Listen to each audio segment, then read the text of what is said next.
Matt, tell us about the situation for you when this magnitude 8.9 hit.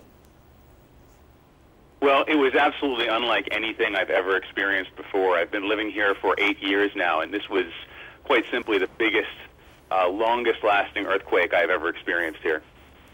And that's it, because Kyung La, our reporter there, was saying that she thought it was 4 to 5 minutes. Was that your sense as well?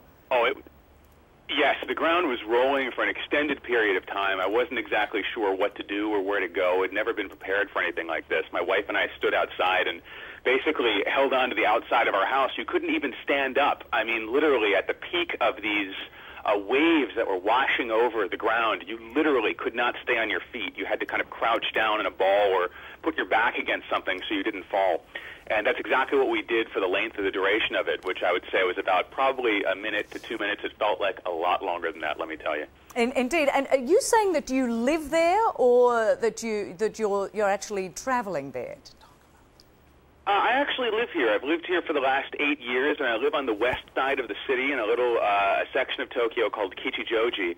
And yes, there are earthquakes from time to time, but we have never, ever felt anything on the magnitude, the literal magnitude of what we experience today. And that's exactly the story we hear. Now, Matt, as we are talking, we are looking at this extraordinary wave, another tsunami wave, moving toward the Japanese coast. And where are you located? Are you away from any threat of tsunami coming ashore? Yes, we're very fortunate to be located quite far inland. Of course, there's some rivers and streams around here, but those aren't being affected by the tsunami. We're I would say a good 10 to 15 miles away from the coastline, so we don't have to really worry about that where we are. But with the footage that we're seeing, the video that we're seeing on the television screens is just, it's absolutely, it's heart-wrenching, actually, because you know that probably a lot of those people did not have a chance to evacuate before the wave hit, even though they were telling people you need to get away from the shorelines, you need to get away from the water. Just watching this wave hit and cars and buildings and houses being swept away in it, I think we're going to see a significant number of casualties, especially up in the northern part of the country where the quake was epicentered. And as you mentioned, you've been there for a number of years. I do have to apologise because someone was actually talking in my ear when you mentioned the number of years that you've been there. How long did you say you'd been there? I've been here for 8 years. My wife is Japanese, and she's lived here most of her life. And I can tell you, this was something neither of us we were completely unprepared for this. It was a beautiful spring day. It was sunny outside. I had just come home from a little errand to the grocery store, and all of a sudden, bam! It just hit, and you could tell this was different instantly from other little tremors that we've had before. I mean, it just picked up in intensity. It ramped up. The gentle shaking, and things started coming off the shelves, things started falling off our desks, and you could hear this strange, eerie creaking sound of all of the buildings all around us as they were kind of shaken by this, by the tremor of the ground. And it was something I hope I never have to hear again, but unfortunately we keep getting aftershocks. We've had 3 or 4 so far, and there's probably going to be other ones as well. And the reality is, I mean, living in Japan, this is something that you're very used to. But as you say, and of course as people who've lived there all their lives, they know when this is different, and this felt very different.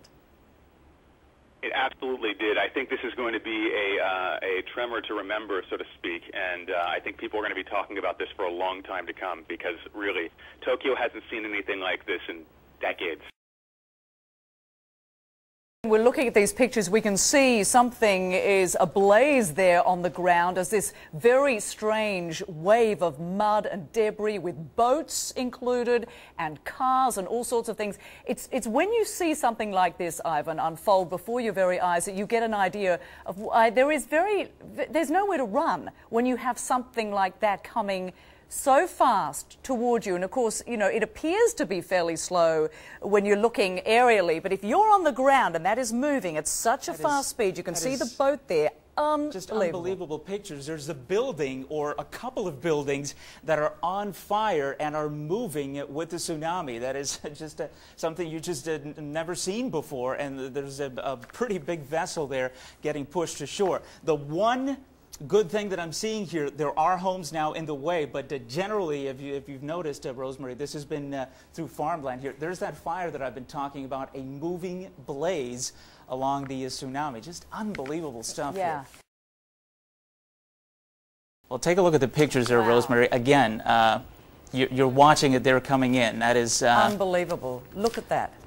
That is arriving on the coast. As you're watching these dramatic pictures there from Japan, the earthquake occurring about 150 kilometers east of Sendai, I do want to mention that Japan is not the only place that is being affected here, but my goodness, it is now taking the brunt of it there, Rosemary. That is unbelievable. Extraordinary. I mean, you can see the power lines going down as all of that water roars through and rips. And, of course, it is close to the coast. You can see the ships and the boats that are already in the harbour there, but all of the cars are being drawn into that. I mean, this is just extraordinary, seeing these pictures as this unfolds before our very eyes. We've never seen this. We're watching a live tsunami hit Japan. If you're watching us from around the world here on CNN, that is what you're watching. Those are not taped pictures. That is a live picture of what appears to be a major tsunami arriving along the Japanese coast. Just incredible scenes there. And, of course, Ivan, let's talk about those waves, because you were saying like 500 miles for our US audience, 800 kilometers per hour for our global audience. I mean, just extraordinary strength involved in that. And you say it comes, presumably that first one is the strongest, and then the ones that follow are weaker. Is that correct or not? Not necessarily. If you remember in the Banda Aceh tsunami, the initial one was bad enough, but then we had essentially wave 3 and wave 4, which were actually higher and worse. So the damage is ongoing right now, but may continue over the next several hours because we talk about these waves that come in, each successively producing damage here. So we'll have to watch that closely. And again, not just Japan, but we have a regional across the Pacific now, a tsunami watch in effect. And as you watch these dramatic pictures, that is telling me that since a tsunami was generated and it has now hit Japan, we are talking about other countries that are going to be in the path of it. And of course, Japan didn't have much time to warn their folks there along the seashore because they are 150 kilometers to the west of the epicenter, and this thing is moving at 800 kilometers per hour. Do the math. It has certainly arrived with quite a fury there along the coast of Japan.